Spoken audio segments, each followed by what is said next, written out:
Tout corps que tu vois est formé sur la base du dessein que ce corps doit accomplir. Ainsi, chaque corps est unique, tout comme chaque dessein est unique. Pour chaque corps, il y a une volonté de Dieu. Et donc, Dieu forme chaque corps pour accomplir cette volonté-ci. Et donc, nous n'avons pas tous les mêmes corps. Car nous n'avons pas pour but d'accomplir tous les mêmes volontés de Dieu. Autant il y a des volontés, autant il y a des corps. Quand tu vois un homme opérer dans un domaine, c'est parce que la volonté de Dieu concernait ce domaine-ci. Et son corps a été formé pour ce domaine-ci. Si toi, on te jette dans ce domaine, ton corps ne supportera pas. Parce que pour ton corps, il y a une autre volonté. Dans le livre de Job, il est écrit: connais-tu les lois qui gouvernent le ciel? C'était ce que nous connaissons. Papa a parlé de ça encore et encore et encore. En d'autres termes, le ciel est régi par des lois. Une de ces lois est une loi qui est pertinente pour nous ce matin. C'est la loi des territoires. C'est cette loi qui régit les corps qui correspondent au territoire. Selon cette loi, pour opérer dans le territoire physique, le monde matériel et le monde des sens, il faut avoir un corps physique. Pour opérer dans la dimension spirituelle, il faut avoir un corps spirituel. Ainsi, tout esprit qui veut opérer légitimement, légalement dans la dimension physique doit s'associer avec un corps physique. C'est pourquoi dans Ésaïe chapitre 6, Dieu dit: qui enverrai-je et qui marchera pour nous? Parce que Dieu est esprit. Et en tant que tel, lorsqu'il veut agir légalement dans la dimension physique, il a besoin de la participation d'un corps physique. Pareil pour le diable. Et là, Dieu est face à un dilemme. Dans Hébreu, Dieu veut opérer légalement dans la dimension physique. Il faut que Christ vienne. Mais pour Christ vienne, il faut un corps physique. Et Hébreu dit: tu m'as formé un corps. Ça veut dire que nous tous ici dans la salle, l'objectif de notre corps, ce n'est pas seulement avoir les meilleurs vêtements, ni les meilleures coiffures. S'il y a un corps, il y a un dessein divin. En d'autres termes, ton corps n'est pas ton adversaire. Ton corps n'est pas l'ennemi de Dieu.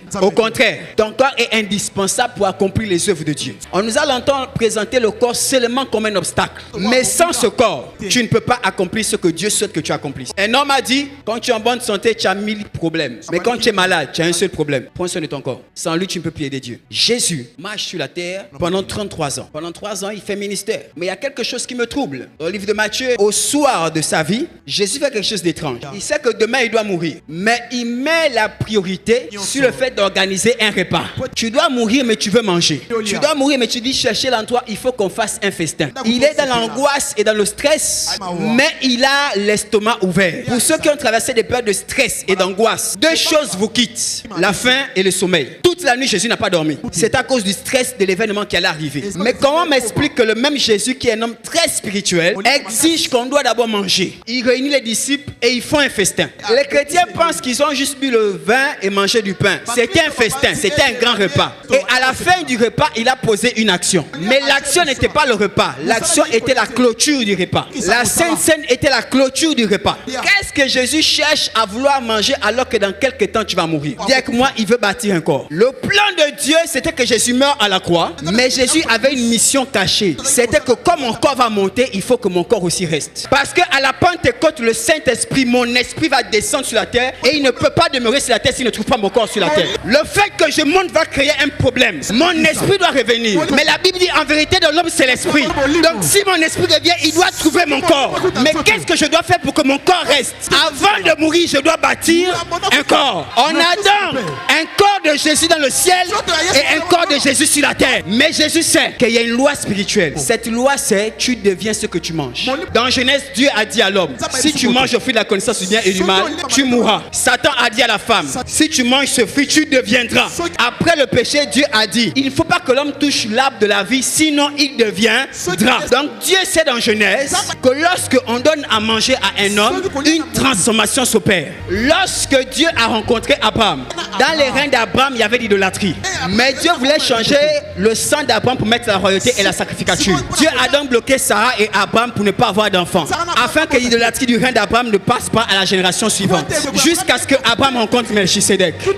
Quand Abraham a rencontré Melchisédek, Melchisédek a dressé une table et il a dit à Abraham: mange pour que tu deviennes. Melchisédek est roi et sacrificateur. Il apporte donc du pain et du vin à Abraham et il dit à Abraham: mange, parce que si tu ne manges pas, tu ne deviendras pas. C'est en mangeant que Abraham prend la royauté et la sacrificature. Isaac a 2 fils, Ésaü et Jacob. Jacob a une promesse de Dieu, mais il est le dernier. Il prépare un potage. L'aîné vient et il dit: j'ai faim. Jacob dit: si je te donne à manger, qu'est-ce qu'on fait? Donne-moi le droit d'aînesse. Quand Jacob a dressé la table, Jacob est devenu l'aîné. Isaac est devenu le dernier. En mangeant, on devient. Tu dresses devant moi une table arme en face de mes adversaires. Ce que David dit n'a pas de sens. Il devrait dire, tu me donnes une arme en face de mes adversaires. Mais il dit, quand mes adversaires sont là, tu me donnes pas d'épée, pas une armée, pas un bouclier. Tu me donnes à manger. Parce qu'une fois que j'ai mangé, je deviens indestructible. Comme j'ai mangé, automatiquement, tu induis ma tête. Il y a une transformation qui s'opère après que tu aies dressé la table pour que mes adversaires ne soient plus capables de me vaincre. Dieu dit à Moïse, voici le dernier jour où vous êtes esclaves. Je vais vous rendre libre, mais que toutes les maisons tuent un animal et que tout le monde mange l'animal. Dès que vous avez mangé, vous ne serez plus esclaves. Vous serez maintenant des Hébreux libres.